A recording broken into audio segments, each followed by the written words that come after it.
K ಮಂಜು ಮಗ ಶ್ರೇಯಸ್ ಪಡ್ಡೆಹುಲಿ ಮೂಲಕ ಸ್ಯಾಂಡಲ್ವುಡ್ನ silver ಸ್ಕ್ರೀನ್ಗೆ entry ಕೊಟ್ಟಾಗಿದೆ. ಹೇಗಿದೆ Paddehuli cinema?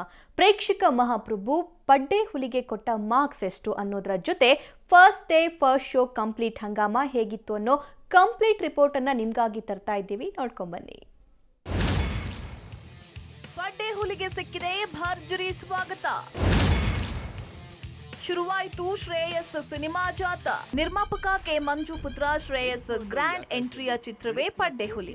Gurudesh Pande action cut ಹೇಳಿದ್ದು ಶ್ರೇಯಸ್ಗೆ ನಾಯಕಿಯಾಗಿ ನೆಶ್ವಿಕಾ ನಾಯ್ಡು ಅಭಿನಯಿಸಿದ್ದಾರೆ. ನರ್ತಕಿ ಚಿತ್ರಮಂದಿರದಲ್ಲಿ ಹೀರೋ ಹೀರೋಯಿನ್ ಸೇರಿದಂತೆ ಕಂಪ್ಲೀಟ್ ಪಡ್ಡೆಹುಲಿ ಚಿತ್ರತಂಡ ಆಡಿಯನ್ಸ್ ಜೊತೆ ಕೂತು ಸಿನಿಮಾ ನೋಡಿದ್ರು. ತುಂಬಾ ಖುಷಿ ಆಗ್ತದೆ. ತುಂಬ ಇಷ್ಟಪಟ್ಟು ಕಷ್ಟಪಟ್ಟು ಸಿನಿಮಾ ಮಾಡಿದ್ರೆ ಜನ ಇಷ್ಟಪಡ್ತಾನೆ ಗೊತ್ತಾಗುತ್ತೆ. So hard work never fail ಅಂತ ಹೇಳ್ತೀನಿ. ನಾನು ಆ್ಯಕ್ಟ್ ಮಾಡಿದಾಗ ಸಿನಿಮಾ ನಮಗೆ ತುಂಬ ಹತ್ತ ಇರುತ್ತೆ ಆ್ಯಕ್ಟ್ ಮಾಡೋದ್ರಿಂದ. ಸೊ ಕೆಲವು ಕಡೆ ನಮ್ಗೆ ಒಂಥರ ಅಳು ಬರೋಂಗಾಗುತ್ತೆ. ಸೊ ಬಟ್ ಕೆಲವು ಆಡಿಯನ್ಸ್ ನೋಡಿದಾಗ ಅವರೇ ಹೇಳ್ತಾರೆ. ಆಮೇಲೆ ಲೈಫ್ ಬಗ್ಗೆ ಹೇಳಿದಾಗ ಏನು ಬರೋ ಪಾಯಿಂಟ್ ಕರೆಕ್ಟಾಗಿ ಜೀವನದಾಗ ಇದೆ ಅನುಭವಿಸ್ತಾ ಇದೀವಿ, ನಾವು ಹಿಂಗೆ ಕಷ್ಟಪಡ್ತಾ ಇದೀವಿ ಅಂತ ಹೇಳ್ತಾರೆ. ಒಬ್ಬ ಹುಡುಗನ 8 ವರ್ಷದ ಜರ್ನಿಯ ಕಥೆಯೇ ಪಡ್ಡೆಹುಲಿ.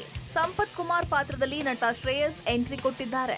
ವಿಷ್ಣುದಾದ ಫ್ಯಾನ್ ಆಗಿ ಅಬ್ಬರಿಸಿದ್ದಾರೆ. ಚಿತ್ರದಲ್ಲಿ ದೊಡ್ಡ ತಾರಾಗಣವಿದ್ದು crazy star Ravichandran, power star Puneeth, simple star Rakshit Shetty Shreyas ಜೊತೆ ಕೈ ಜೋಡಿಸಿದ್ದಾರೆ. ಫಸ್ಟ್ ಡೇ ಫಸ್ಟ್ ಶೋ ನೋಡಿದ ಆಡಿಯನ್ಸ್ ಪಡ್ಡೆಹುಲಿ ಬಗ್ಗೆ ಹೇಳಿದ್ದು ಹೀಗೆ. ಬಹಳ ಚೆನ್ನಾಗಿದೆ.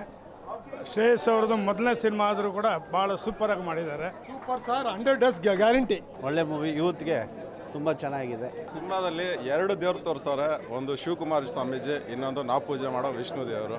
ಸಿನಿಮಾ ತುಂಬಾ ಚೆನ್ನಾಗಿದೆ. ಹೊಸ ಹುಡುಗ ಅಂತ ಕಾಣಿಸಲ್ಲ, ಆಕ್ಟಿಂಗ್ ಚೆನ್ನಾಗಿ ಮಾಡಿದೆ. ಅಜನೀಶ್ ಲೋಕನಾಥ್ ಸಂಗೀತಕ್ಕೆ ಆಡಿಯನ್ಸ್ ಮನಸೋತಿದ್ದಾರೆ. ಹುಡುಗಿ ಹಿಂದೆ ಬಿದ್ದು ಗುರಿ ಮರೆಯೋ ಹುಡುಗರ ಮಧ್ಯೆ ನಾಯಕ ಡಿಫರೆಂಟ್ ಆಗಿ ನಿಲ್ತಾರೆ.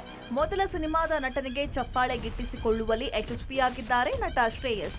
ಈ ವೀಕೆಂಡ್ ನಲ್ಲಿ ಪಡ್ಡೆಹುಲಿ ನೋಡಿ ಎಂಜಾಯ್ ಮಾಡಿ.